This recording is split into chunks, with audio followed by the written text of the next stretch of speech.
this is Asbjørn with the Speaking House. You're gonna to make a presentation. You're going out to make a presentation, and you wonder how to get started and how to get eye contact with the audience, how to put content in that's interesting, and how to connect with the audience. What do? I've been drawing a house. I call it the Speaking House, and this is going to be a very fast walk through the Speaking House. Are you ready? Good. The foundation, you got to build your Speaking House on solid ground. So you want to start with memorization. Memo your talk. Use the LOCI, L-O-C-I, LOCI method by Cicero. Just Google it, and it's a very good way to memorize your talk. Okay? That's how you do that. Now the start. The door illustrates the start. You got to start hooking the audience. You don't want to say your name. You don't want to say what you're talking about, because if you've just been introduced, it's all in the program, and the person that introduced you probably already said what your name was and what you're going to talk about, so don't start there. Start, for example, by asking a question to the audience. How many in here has a question? And then raise your hand, showing that you expect the audience to respond by raising their hands. Put a question, start with a question that's relevant to the subject that you're going to talk about. That's the start. Start hooking the audience. The door, you still got to kick out that door into the audience. Imagine that the audience is sitting inside the Speaking House. That was the start. The windows, for you to associate with the eye contact, for you to remember the eye contact. How do you do the eye contact?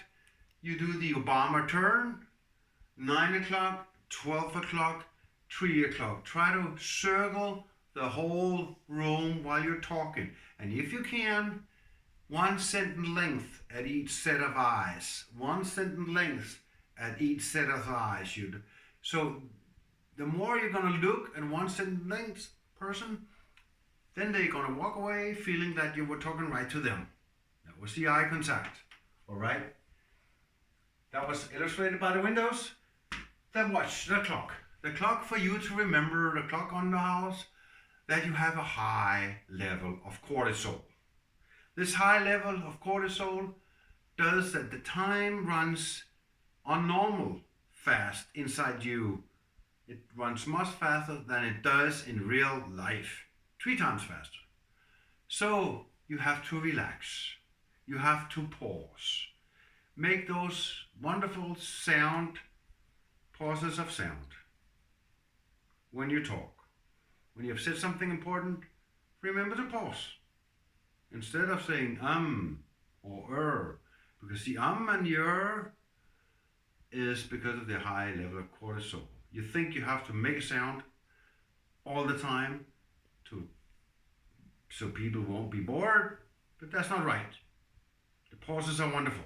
Okay, now the walls that connects the roof is your connection.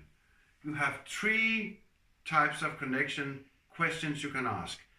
The raise by hand question, where you expect the audience to raise their hand by raising their hand. And you can put a question and answer yourself. And you can do like Tony Robbins does in his TED Talk, put a lot of questions out there without answering them, to keep interesting the audience. Every time you put a question, the interest of the audience, the brain will pay much more attention. So pound out so many questions as possible during your presentation. All right? Okay. The last one is the table with a book, storytelling. The most powerful tool you can use to hook your audience is storytelling. Put it into a storytelling frame. It is now proven by MR scanning your story on brain, your brain on story, that the brain wants it in storytelling frame. The brain wants the information to be told in a storytelling frame. Now, what is the storytelling frame? The cameraman maybe jump down here, yes. I will tell you here. If you go very close, you can see it here. This is the story influence line by Kendall Haven. Kendall Haven. You can see it's Kendall Haven here. See his name? Can you get closer? Yeah, Kendall Haven. Amazing research project he did with 48 other neuroscientists. And they proved that the brain wants it. Identity character, can you see that? You can make it a bit closer. That's it. Identity character, that could be Batman.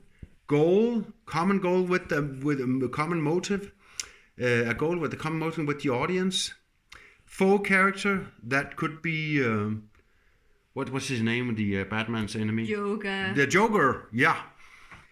Climax, the fight between Batman and the Joker. That's the climax. Can you see that? Yeah, that's climax.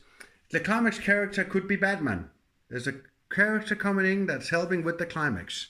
The fight is the climax between Batman and a Joker. Okay, the resolution. Can you go close to the resolution? There, yeah. The resolution is saving of the Earth when Batman and Robin, get the Joker in prison. That is the storytelling line. Put your information into that, and you can always put, like, if you do research, you're in cancer. Your cancer research could be the main character. Then there's an enemy coming in. That's the problem you have by you meet when you do the research, and then the resolution. It's you succeed in doing the research. You can always put it into this. Almost always put it into this storytelling frame. That's how the brain wants its information. See you out there. That was Asbjørn from talerne. Hi.